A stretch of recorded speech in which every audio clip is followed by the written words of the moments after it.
Welcome to Comic Book Herald's Creannotators. I'm Dave Busing, founder and editor-in-chief of Comic Book Herald, and I'll be interviewing some of my favorite creators in comics about specific runs, graphic novels, or series, looking for their insights on the inspirations behind the work. Today, I'm excited to welcome Tom Scioli, cartoonist and graphic novelist behind Marvel's Fantastic Four Grand Design and the recent Jack Kirby, The Epic Life of the King of Comics. Fantastic Four Grand Design follows in the tradition of the recent X-Men Grand Design, and it's focused on telling the history of this team in the Marvel Comics universe. Tom, thanks so much for joining. I wanted to ask first off, in Fantastic Four Grand Design, you posit that the story of the Fantastic Four is the story of the Marvel Universe. When in the process did you decide to open with the broader history of Marvel, as opposed to kind of digging into the team dynamics first, and this intriguing blend of like these non-Silver Age stories in some instances in the fabric of the Four's beginnings? Like, how early was that for you? Yeah, I mean that was you know part of like the pitch that I Mhm. made. So it was pretty early. It was kind of I was trying to figure out like what's the story of the Fantastic Four, what's their through line, and there's so many characters who have gone on to be their own stars, like Silver Surfer and Black Panther, who Mhm. begin as antagonists for the Fantastic Four, and Right. so I felt like those characters were definitely fair game, like before they became their own, franchises or whatever you'd want to call it. They were, part of the Fantastic Four family, Mhm. and so once I, made that realization, it's like, okay, so we have Silver Surfer, we have Galactus, we have the Inhumans, so it's all like they're all part of that Fantastic Four family, and so yeah, their origins go back, really far. In the case of Silver Surfer and Galactus, back, depending on how you'd want to interpret it, they possibly go back to before our universe even existed. Right. Yeah. Yeah, there's an interesting moment where there's a sequence of, I think it's the Watcher talking about, these astronauts going up into space and making a decision. And I definitely was thinking like, oh, he's talking about the Fantastic Four. And then you realize like, no, this is the history of Galactus and his that story of him like coming from the pre-existing universe, on through the Big Bang, and that's ultimately how he becomes Galactus. It's a really nice, I think, framing device for how big and how integrated the Fantastic Four like is, because they're like obviously if you read Marvel long enough or even not that long, you realize like, okay, they're the first family, right? And obviously they're essential Mhm. to this universe beginning. But then weaving it into like the cosmic fabric of everything I thought was really cool. How much Marvel like reading and research did you have to go back and do um in terms of like familiarizing yourself with not only the Fantastic Four, but just like these big, broad cosmic stories that have come out, over the decades. Yeah, I mean that stuff like the Galactus origin, that's from Thor. That was told in Thor comics, and then Right. like eventually they kind of collected it and augmented it in like a Galactus one shot. But yeah, exactly. Like it's not when you're doing like a Marvel story, it's not just confined to like that one title. It's Mhm. like the Marvel, their universe is sort of famously like spread out over multiple books. So like Right. yeah, it was a range of things. I mean, I'm of course I made sure to read as much Fantastic Four as I possibly could. I read through the entirety of Fantastic Four Volume One, and then Yeah. partially skimmed the later um, volumes of Fantastic Four. And some of the a lot of this stuff I had read for pleasure, Sure. Right. at various points in my life. So some of it was rereading.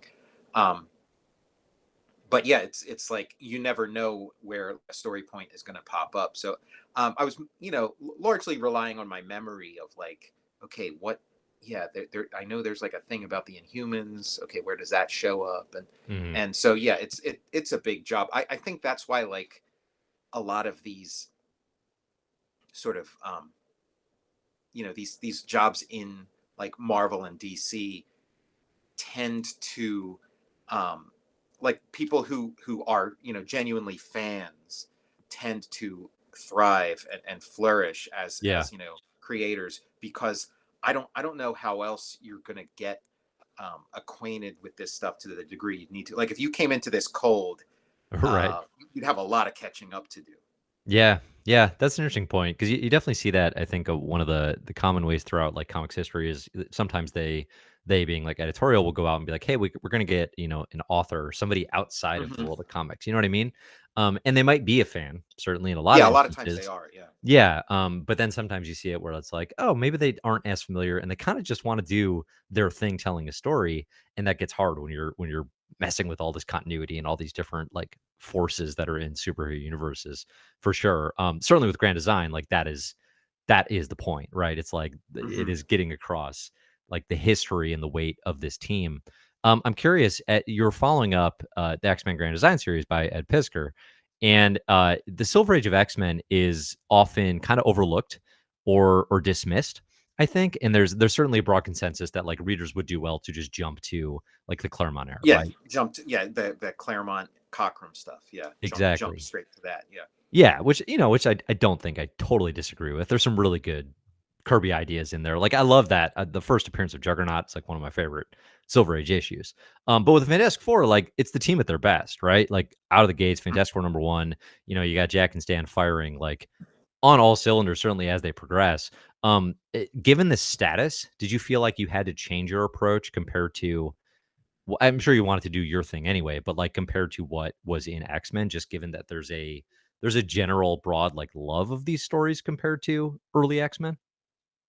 Yeah, I mean, like, yeah, Grand Design X Men is just like the X Men are just such a different animal than the Fantastic Four. Like Yeah, it's you have to like approach them in a completely different way. And yeah, like I have like my way of doing things, so it's like so it's kind of those things together. The difference between X Men and the Fantastic Four, and the difference between Ed Piskor and me as creators is kind of you know like what drove the decision making processes for Fantastic Four Grand Design.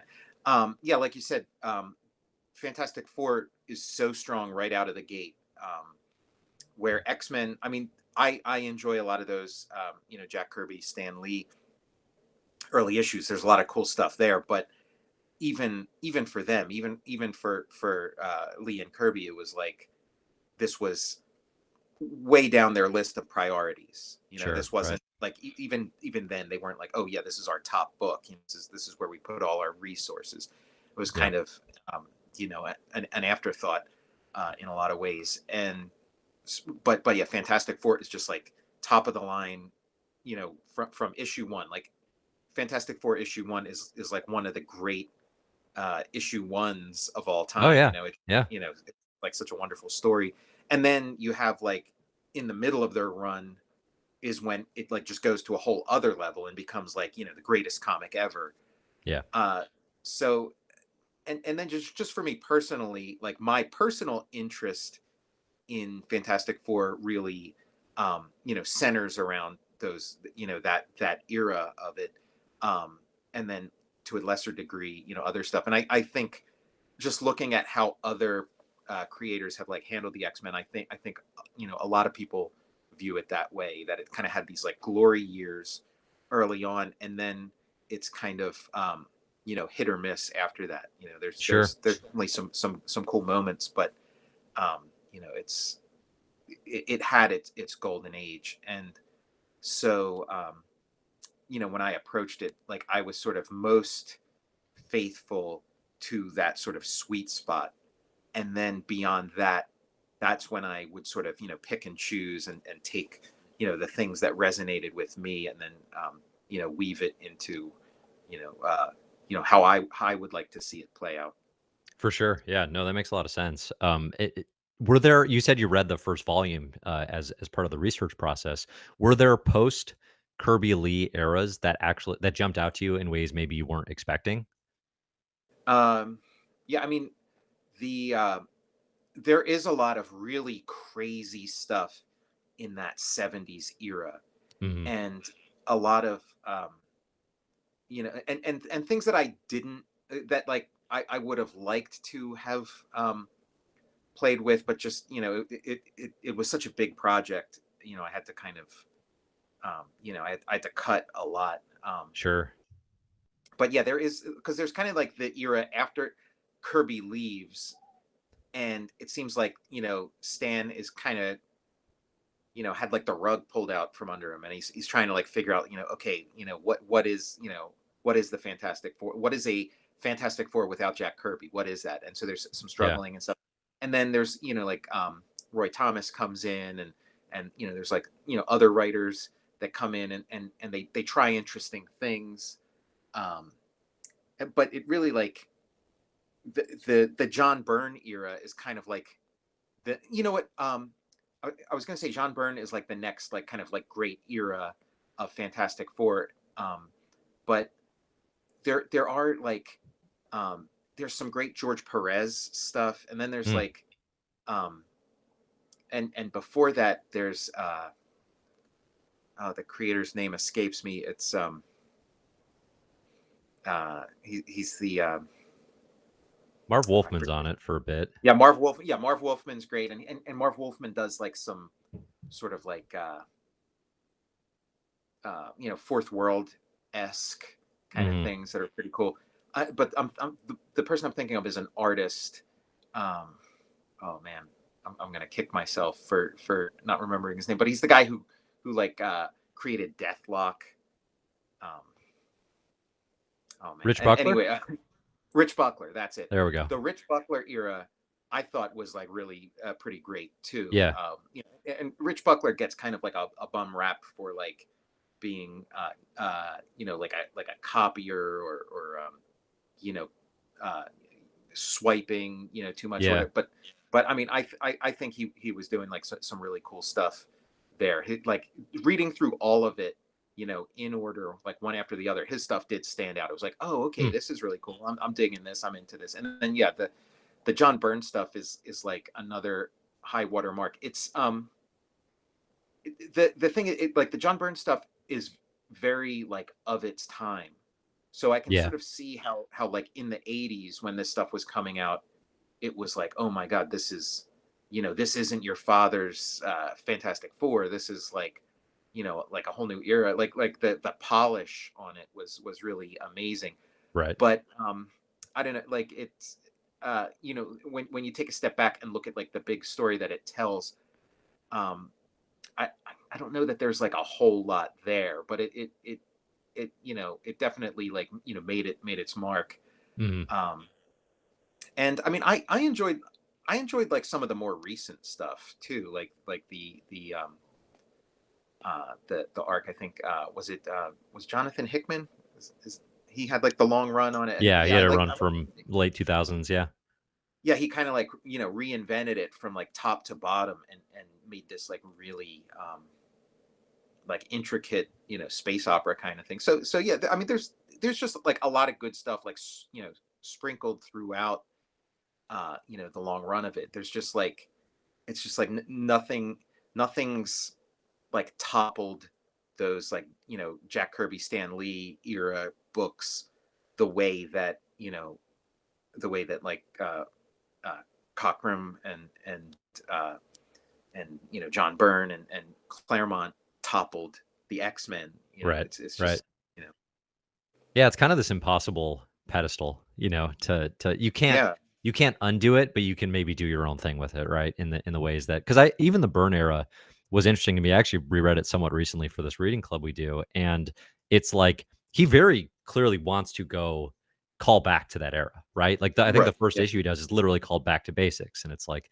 they fight Hmm. four elementals, stuff like that, where it's like you have to pay your respects, you have to pay your homage, Hmm. which is cool. It's interesting. Like it's part of this legacy of this team, and it's part of what Grand Design, like that is the center of this, right? That's the meat of this book, is Hmm. like, let's go into this era.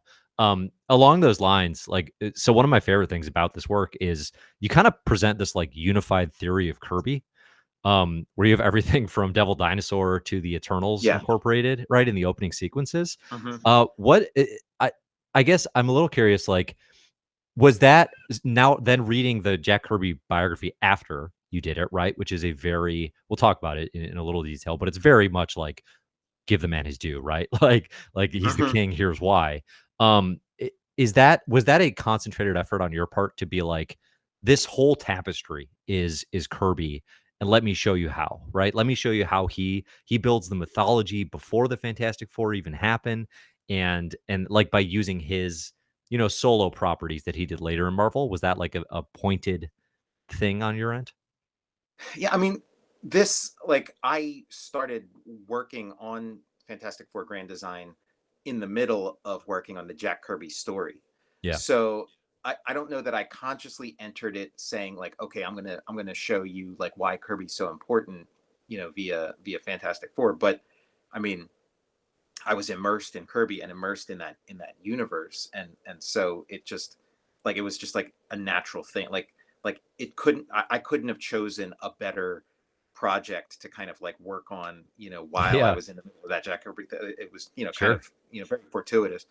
Um, I think like also like a thing that plays into it is, with the grand design, I'm trying to like, you know, take the story back as far as I can, and show just like how deep the origins are. So it's like you have a lot of questions about like, okay, what is the prehistoric Marvel universe like? And it's like Jack Kirby has the answers. Yeah. Yeah. There's Devil Dinosaur, there's the Celestials. He has a lot of answers for that kind of stuff. So Right. and just that idea of showing like, um, what the prehistoric Marvel universe is like, was just kind of, a very exciting prospect. Yeah. Was that were you so the kind of the structure of this is there's that opening where you get to do a little mashup, right? You get to do not a Hmm. little, you get to do a grand cosmic mashup. And then the end of the book, you get to do like a little more picking and choosing as far as Sure. like a future timeline, right? And then you really look into the days of future past Franklin, right? You jump Hmm. way ahead in some instances.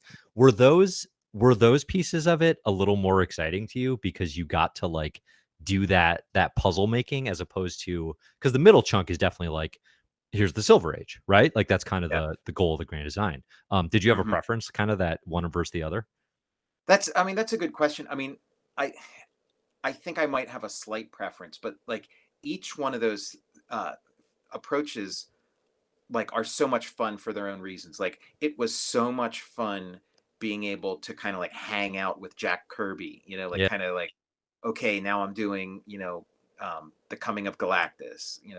I'm introducing the Silver Surfer. I'm introducing Galactus. I'm introducing the Black Panther. Like it was just so much fun just hanging out with those Jack Kirby comics and that those Jack Kirby drawings, and like just that was like a fan's dream come true for me as a fan of this stuff. Hmm. So like I was having so much fun at those. But I think like the point where I was like, oh man, I am having the time of my life was when, like the first time I drew like Black Bolt, with all the Kirby crackle around him and stuff. I'm like, Yeah. okay, Yeah. I have the best job in the world. I'm loving Yeah. it. But then yeah, like when I got to the points, where I was kind of doing my thing, I mean that is so much fun to like just kind of like play and do pure invention and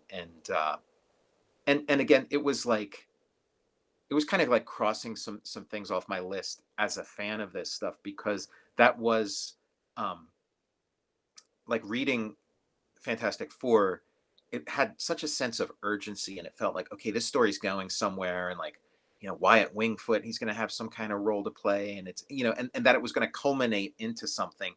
And then, as I got older and sort of, read more of these comics and understood more about how, comic books work, that like, okay, that's not going to happen. There's not going to be the end. We're not going to see, there's not a grand design. We're not going to see how all this stuff comes together. And so Yeah.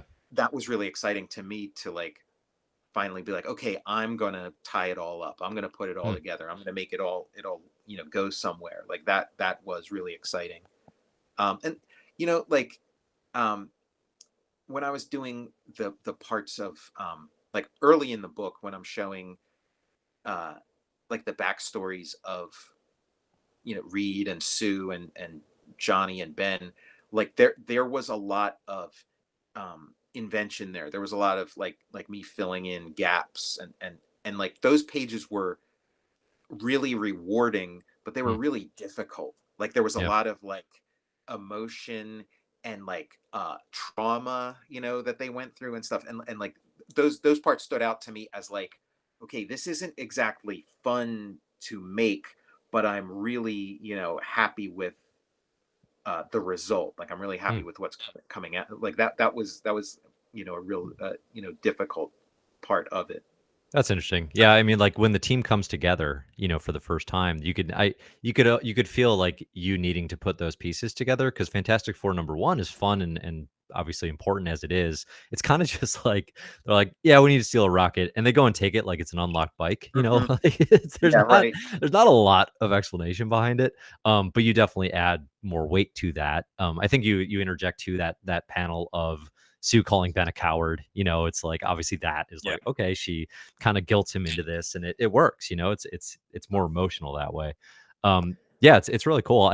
Even with even before like the Kirby graphic novel that we'll talk about here, your love for like his work was eminently clear, right? Like on Godland with Joe Casey, you're working very much in a Kirby-esque style, and kind of playing off of his mythology and his ideas.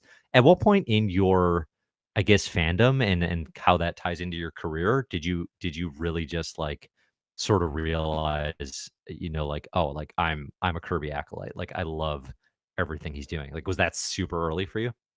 Yeah, I mean, it was in college. Like I was like a freshman in college, and I was really like really learning who Kirby was. Like I had like sort of a passing familiarity with his work. Knew his name, but it wasn't quite clear to me exactly what he did. And then in like freshman year in college, it was like it all hit me. Like the Jack Kirby collector, came out around that time, and Mm, there was like the Art of Jack Kirby book by Ray Wyman, and so like I was like just hit in the face with like the power of Jack Kirby and his creations and who he was. So like pretty shortly after that, I was kind of like, you know what, I want to try this. I want to try to draw like Jack Kirby, and I want to try to think like Jack Kirby. And it was almost like I don't know if I knew like what I was getting myself into. It was it could have just been like a one-off thing. It could have just been like, oh, let me try this. Let me try to do like, a page of Kirby, or an issue of Kirby, of like a Kirby right. style. But it just kind of like took hold, and then it was like, okay, yeah, this is what I'm doing, and for a lot of years, like that was like it was something I had to sort of work through. Like it was definitely uh, part of my journey.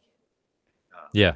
And I feel like these works, the Fantastic Four and the Jack Kirby Epic Life of the King of Comics, those are like the culmination of that Jack Kirby journey that I've been on. Sure. Yeah. I mean, getting to tell his story essentially. Before I ask some questions about that book, kind of how did you get involved in creating it where you created, and kind of like, because it's not in the traditional comics sphere, right?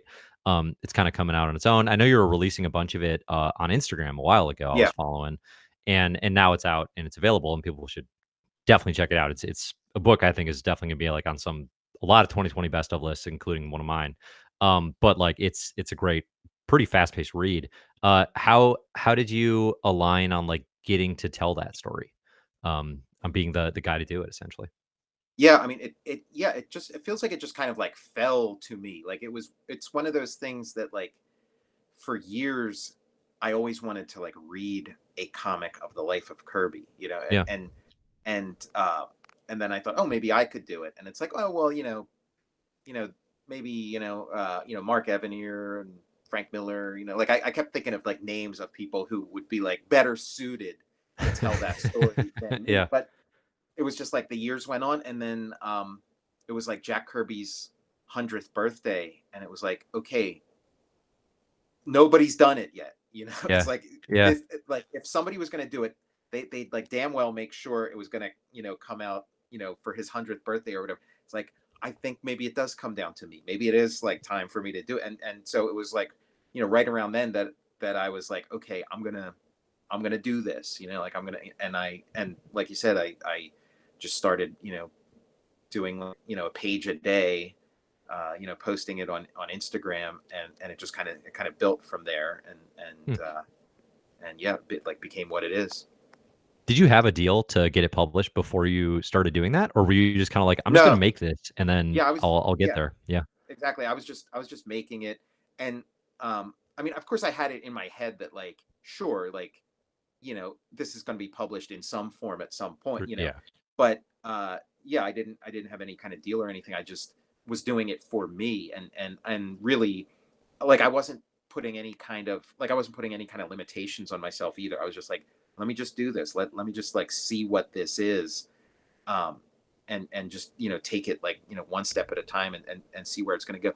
Eh, but for a little while, I was kind of thinking, like, oh, maybe this could come out as like a comic book, like it could come out, monthly or whatever, in like 20 some, page increments, and like, sure. like Commandy or something, you're like just following the story of Jack Kirby, and Yeah, maybe, have it go on for years, maybe have it go on for 10 years or whatever, and be like 1,000 pages or something, but it just kind of, started taking the shape that it took, and became like, like the sort of, contained graphic novel that it is. But I didn't have like a clear idea about what the end format would be, but I knew there would be a print version of it. yeah. Did you have a lot of stories that you ultimately decided to cut? If you're thinking of those like really that long term publication model, just as even just theoretically. Yeah, yeah. I mean, there was a lot of stuff. I mean, I tried to tell, like, as complete, tell story Jack Kirby's story as complete as possible. Yeah, I just, like, I'm such a fan of his stuff. I could sort of go on and on about all the minutia, all the little, projects that he worked on, and like get really, like, nerdy about it. But I was just kind of, trying to, stick to, the important stuff, or what I saw as the important stuff. So yeah, there. I sure. mean, um, I could do another, Jack Kirby book. I could start another Jack Kirby book tomorrow with, like, totally different, stories, or a totally different focus. He's just that, that huge, a force Yeah. in, you know popular culture. Yeah, no, for sure. And like the way the story's told too is, it's you feel like you're kind of living Jack Kirby's life along with him. You tell it from the first person, and Mhm. some of it's quotes, but obviously some of it is like you interpreting based on things Kirby has said, prior to his unfortunate passing. It definitely feels like you get his life. And the one thing I found really interesting was there's kind of two halves, and the first half is like the one that I was completely fascinated with because it's less familiar to me. And that was, his history in the golden age of comics, essentially. So like No. growing up and just like his childhood, being a part of these like boyhood Mhm. gangs, and those like they're funny and sweet and historically just really interesting. Like that stuff's awesome. But then once he gets going in comics, it's like it's so easy to forget he had 20 years of like shaping and shepherding the medium Mhm. before he gets, Fantastic Four #1 out the door, right? Like it's kind of incredible how much he had done.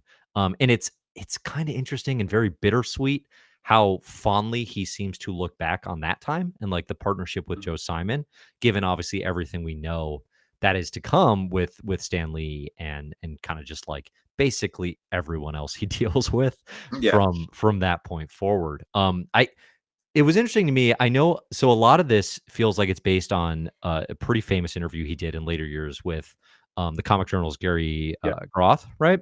Where it's Mhm. definitely it's the most he condemns everyone, especially Stanley. And as a big Marvel fan, it's kind of hard to stomach that version of the truth, like it's Mhm. this truth no one wants to accept. Like Stan is the total charlatan. And I guess was that something you were I guess I don't know, it's like it's a thing people pick sides on, but then it's like, well, certainly there is some objective truth in this. I guess where coming into the project, how did you feel about the Stan Jack credit debate? And then kind of where do you feel after you've published it? Yeah, I mean, like, I've been sort of all over. like in terms of like emotions regarding it, I've been, Yeah, just and through my journey of like learning about Kirby, I've been in every, you know, kind of felt every like imaginable thing you could feel about it. Um, I, uh, like I believe that Jack was the primary creative force behind those things. Um, Again, like we don't know for sure. It's two men who are no longer with us, who give very different accounts of things, and who have um, various reasons why they might you know not be 100% accurate. Like they sure. have the limits of human memory, and then also like these are things that were sort of being litigated to various degree. These so you just can't take any of it at face value. But I just I'd look at Jack's body of work before he started working with Stan, and I look at his body of work afterwards, and I look at Stan's body of work before and after, and that kind of tells a story. You Yeah, kind of see you know what you really do see what each one brought to the table, and there was a definite chemistry that they had, creative chemistry, and a different definite magic that came about you know with the two of them together. But yeah, like I just kind of I can like more clearly see Kirby's hand in it, and like I definitely don't I don't vilify Stan. I think a lot of times like um people think like, oh well, Stanley got all the credit and all the money, and it's like, well, Martin Goodman got all the money, like it's yeah, yeah, Stan's that the sort of like financial windfall that Stan got was later in life. yeah. um, and there's various like reasons behind it and stuff, but it's again, it's complicated. It's a really complicated thing, and I tried to um you know be as fair as possible to both men, but and also like be you know this is like my honest assessment of it. This Yeah. is what I see when I look at the evidence.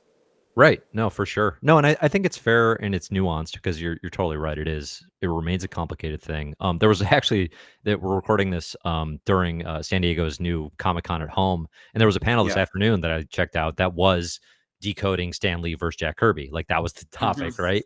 And you get similar sorts of answers. One thing that stood out to me was just like so often the way it's presented to comics fans is Jack Kirby's like a supporting character in the story of Stan Lee. And I Oh think yeah.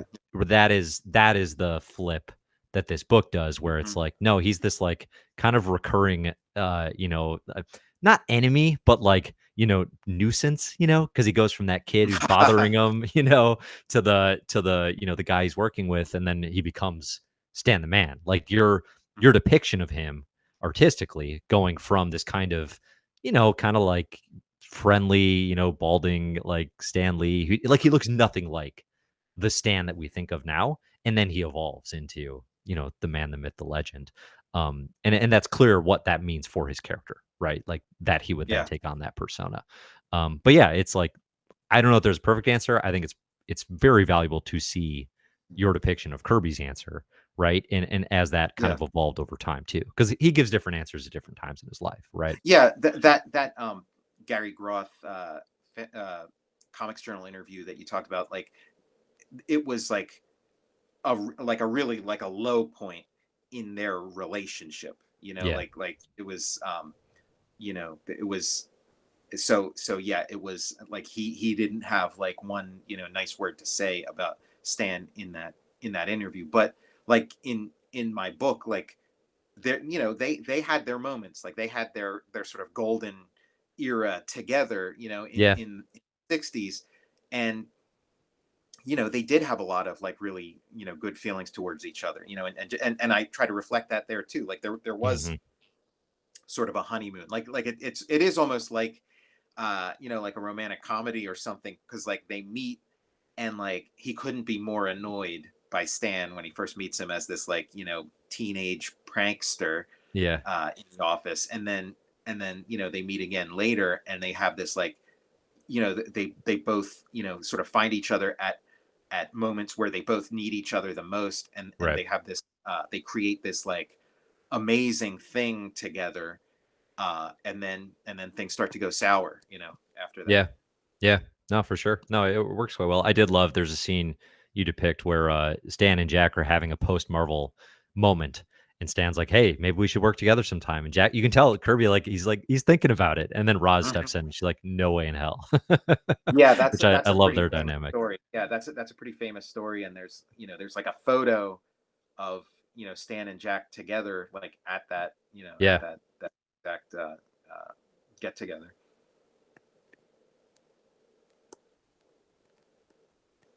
Okay, you and frozen. oh, hey, can you hear me? You froze for a little bit, so I Okay. missed it. No, I was just saying both these books definitely highly recommended on my end. I do want to ask you before I let you go, what is your favorite Kirby book of all time? Not maybe not including Fantastic Four, but maybe you have a different answer. Yeah, I mean, it is for me. It's New Gods, Yeah. particularly New Gods number 7. Mm. The To me, that's like Yeah. the ultimate Kirby comic, and it's like like everything you could ever want from a Jack Kirby comic is in there, and it just really speaks to me directly. Like even if it were just some like weirdo comic that like Kirby never did any other comic like that ever again. Like if it was just like a singular like blip on his, I'd still like, it would still be my favorite, because it just like it just blows me away every time I read it. Yeah. But yeah, it really is like emblematic of, it's got like every Kirby thing. It's got, Kirby dots galore. It's got, cosmic, godlike beings Oh yeah. engaged, like, deathly combat. It's got emotion and pathos and soul searching and mysticism. It's like that's it for me right there. Nice. Nice. Yeah, that's an awesome comic. It's a great pick. What else do you have coming up? Any work or, projects that you're uh excited about at the moment? I mean, it's really like a blank slate right now. Like I'm in that phase of like figuring out what my next move is. So I'm kind Yeah. of just tinkering, just like playing with ideas, seeing if anything like grows into anything else, and just, just kind of like messing around. Which is usually how it goes. Like I just sort of tinker with something, and then it, takes on its own momentum. So, and all that stuff I've been like posting, on like Instagram and on Right. my Twitter, just kind of like, okay, here's something I've been messing around with today. Yeah, yeah, cool. All right, we'll keep our eyes open over there and see what's coming next. I really appreciate you taking the time to talk about all this, and I do recommend everybody check out Fantastic Four Grand Design and Jack Kirby, The Epic Life of the King of Comics. So, thanks so much, Tom. Oh, you're welcome. It's good talking to you.